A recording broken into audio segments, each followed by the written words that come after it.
Before we get started, I wanted to make one thing clear. Don't expect my science, the science of fiction, to measure up to the rest of the science in Octo, particularly the esteemed Dr. Bradner's. My scientific techniques here stem not from Octo, but from the story of this scientist, Howard Moskowitz. Howard's a food scientist who's famous for bringing together the three tastes we've evolved to favor. He brought them together, first of all, in Prego: salt, sugar, fat. This holy trinity soon became known as the Bliss point. And I think we can take Howard's science of addiction that he engineered into food and apply it to the science of fiction and find the three key storytelling ingredients that we've evolved to favor. Along the way, I'm going to cover 9 storytelling mantras. So mantra number 1 is salt, sugar, fat. 3 magic ingredients, 3 is the magic number. Provide 2 examples and you risk being seen as too lazy. Provide 4 and everyone thinks you lack rigor. Which brings us to 3 acts, beginning, middle, and end, and mantra number 2. The first act is where you hook or lose your audience. Imagine if I started out today by saying, today I'm going to talk to you about storytelling. Or even worse, if I said, today I'm going to talk to you about storytelling, but first I'm going to talk to you about Prego. I'd be sharing the recipe for a story. Don't. Just tell the story. And tell it quickly and convincingly from an interesting and provocative angle. Why? Well, you have 20 seconds to secure an audience's attention. And that's why journalists embody their core idea in a provocative headline. And after this, they write the lead. The thing about a lead, a good lead, is that it conveys an awful lot in a few dozen words.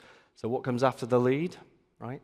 Nothing. If your lead's not good enough, your audience is already thinking about something else. 20 seconds is about 50 words. That's your window to secure an audience's attention. That's why journalists spend 3/4 of their writing time getting that lead just right. Everything flows from a good lead. And journalists call this the inverted pyramid structure. I call it the dirty martini for 3 reasons. Not 2, not 4, but 3. 1, it's really hard to find a decent photo of an inverted pyramid. 2, it fits my theme better. And 3, it's almost that time of the day. So, mantra number 3, approach your stories as you approach your martinis from the top down. And what's next? Strangely, cake mix. Mantra number 4.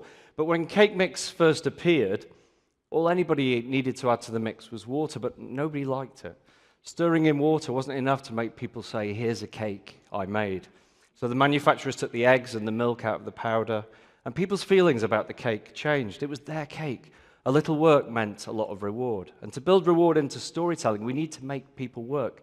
The key mechanism here is hunger. And mantra number 5 is about feeding that hunger.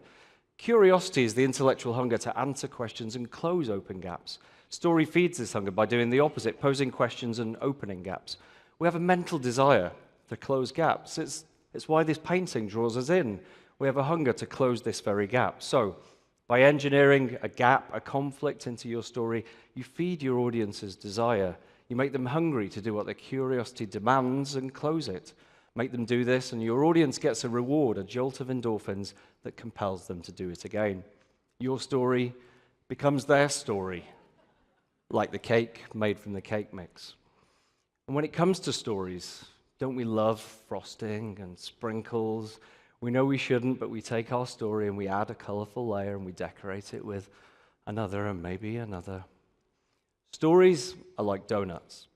Too much frosting, too many sprinkles, and you lose sight of this all-important gap. So, mantra number 6, avoid the empty calories of unnecessary, colorful layers. You should find that gap, the gap between the oh-so-ordinary world, the world without your idea, and the blissful ideal world, the one with your idea, and you sculpt away until you make that gap as visible as possible.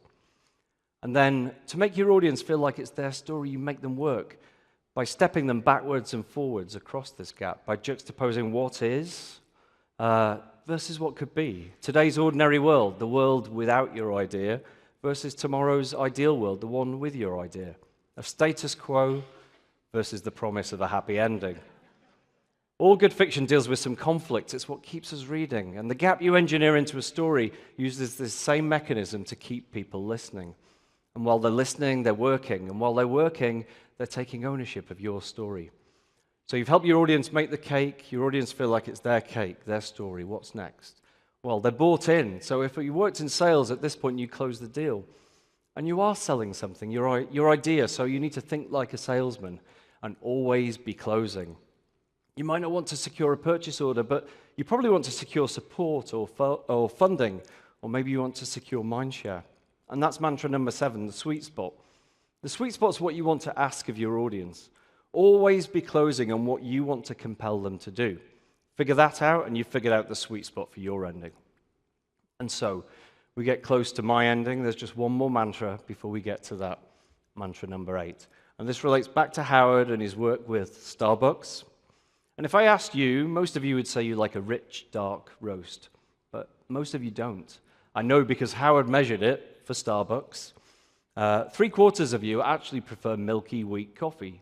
Starbucks, right? So make sure your story is not too rich, not too milky and weak. Adjust your product between what your audience wants to hear and what you need them to hear. And so the final mantra, the secret sauce, the 3 key ingredients. Thinking about this across 3 parts of any story, the first ingredient is provocation. If your opening doesn't provoke, the rest won't matter because nobody will be listening. An opening that provokes not only secures people's attention, it captures their imagination and sparks their curiosity. Make your audience curious, and you can use story to feed this desire by opening gaps. And by stepping your audience back and forth across this gap you've engineered into your story, you build the second key ingredient of storytelling, influence. You're influencing your audience to do what their curiosity demands and rewarding them for it. Take them around this loop and you reward your audience. They get that same reward, that jolt of endorphins that compels them to do it again. You've made them work just enough and your story feels like their story. You've influenced a sense of ownership. From here, the third key ingredient is yours to own. It's whatever you compel your audience to do. And that's the Holy Trinity, the bliss point for story, the science of fiction.